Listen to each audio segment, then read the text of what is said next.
The GMH oversight hearing is over for now, but Health Committee Chair Senator Dennis Rodriguez is still waiting for minutes from executive sessions at which the settlement agreement with Dr. George Makris was discussed.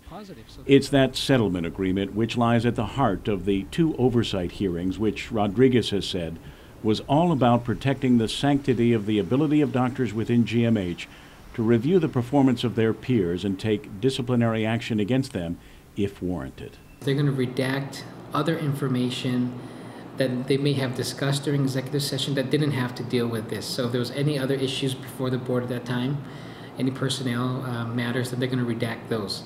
But anything to deal with this particular case, we're going to expect that they provide it to us without any redaction. Satisfactory response? Once we receive it, then we'll determine.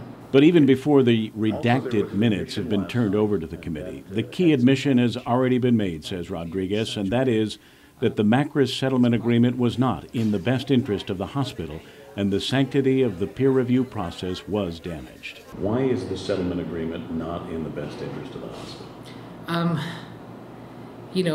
On the document itself, it says that they're doing this to avoid the future litigation, to not expend any more resources. Fine. But we've heard last night it was a different reason that was given. It was because this specific physician would not get a fair hearing if he did appeal it, and so it's very inconsistent. That's not sufficient reason to overturn the findings of the peer review committee. Absolutely not. We're waiting for the minutes to determine actually what has happened here, what motivated them to do it.